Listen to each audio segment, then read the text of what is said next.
Hello friends, હવે આપણા આગળના એક્ઝામ્પલ જોઈએ. આ વિડીયોની અંદર એસી સર્કિટના પેપરની અંદર નેક્સ્ટ એક્ઝામ્પલ જોઈએ. કારણ કે એક્ઝામ્પલ કેવું છે, જો આરએલસી સીરીઝ સર્કિટનો એક્ઝામ્પલ છે. ઓકે, બહુ મોસ્ટ ઇમ્પોર્ટન્ટ એક્ઝામ્પલ. આની અંદર ઘણા બધા આરએલસી એલસી માંથી ઘણા બધા એક્ઝામ્પલ આપણા પૂછાતા આવ્યા છે અને પૂછાતા રહેવાના જ છે. ઓકે, તો એક્ઝામ્પલ જોઈએ. Explain series resonance in series RLC circuit. If 50 millihenry inductor is connected in this series combination across 230 volt, 50 surge supply, then find out the value of capacity reactance at series resonance. Okay, मतलब કે capacity reactance શોધવાનું છે. Okay, clear? તો આપણે વાત કરી લઈએ. તો ડેટાની વાત કરી લઈએ. તો ડેટા શું આપેલો છે? પહેલા તો એલ આપેલો છે 50 મિલી હેનરી. ઓકે, પછી ડેટા આપેલો છે વોલ્ટેજ આપેલો છે 230 વોલ્ટ. પછી ડેટા આપ્યો છે ફ્રીક્વન્સી 50.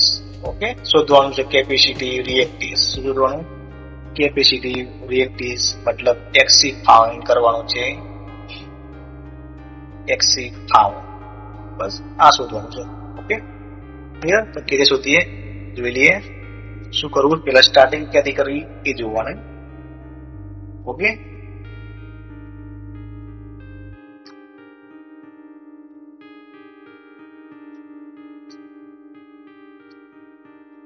સવાલ આરએલ સિરીઝ સર્કિટ ઉપર છે, ધ્યાન રાખજો. તો પહેલા શોધવાનું ઇન્ડક્ટિવિટી. પહેલા શું શોધવાનું?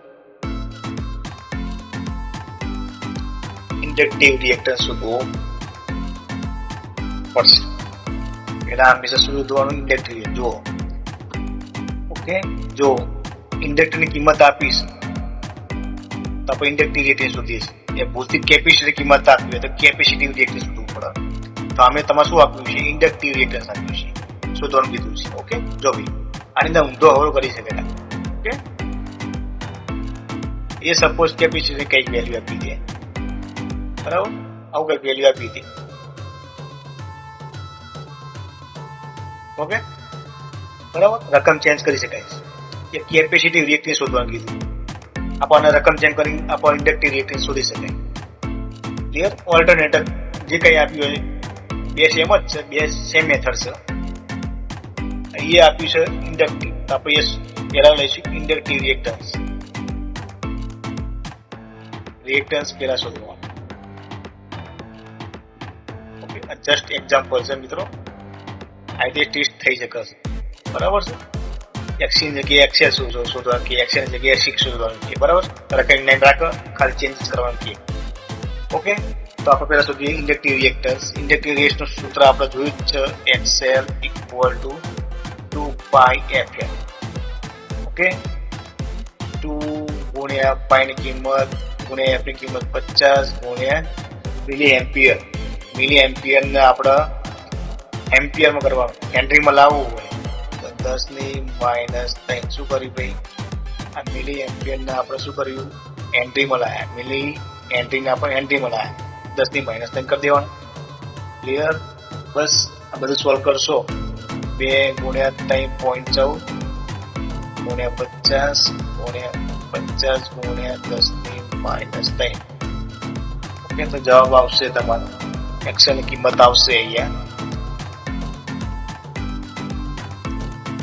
એક્સએલ ની કિંમત શું આવશે? 15.70. બરાબર? રિએક્ટન્સ એટલે આ જવાબ આવ્યો. Okay, clear? આગળ વાત કરીએ. હવે આપણે શું કીધું છે ભાઈ? સિરીઝ ની અંદર આરએલ સિરીઝ સર્કિટ છે. શેની અંદર? સિરીઝ ની અંદર આરએલસી સર્કિટ છે ના આપેલી જ છે, બરાબર છે? તેના પર સિરીઝ રેઝોનન્સ શોધવાનો છે.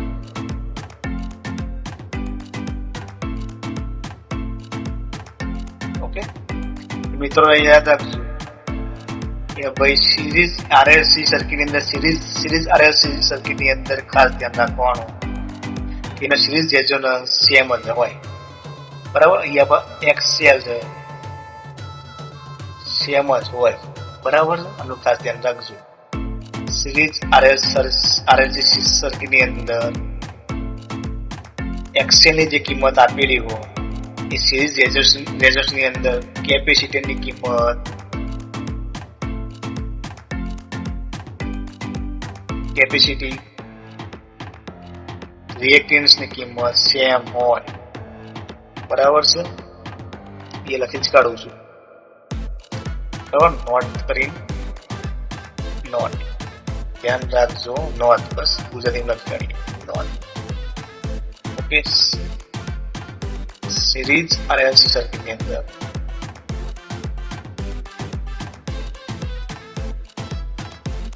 અંદર સિરીઝ રેઝોનન્સ માં કેપેસિટી, રિએક્ટન્સ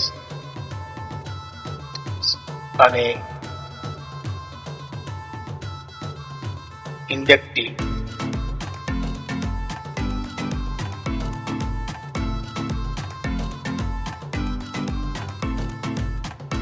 સરખા હોય.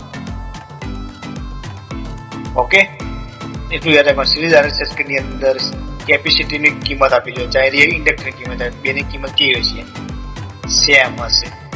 ઓકે, તો ઓલવેઝ તો કેપેસિટીની કિંમત કેવી થઈ? સેમ થઈ.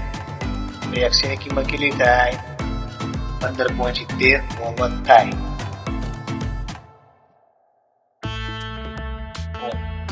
ની કિંમત હતી XL ની કિંમત.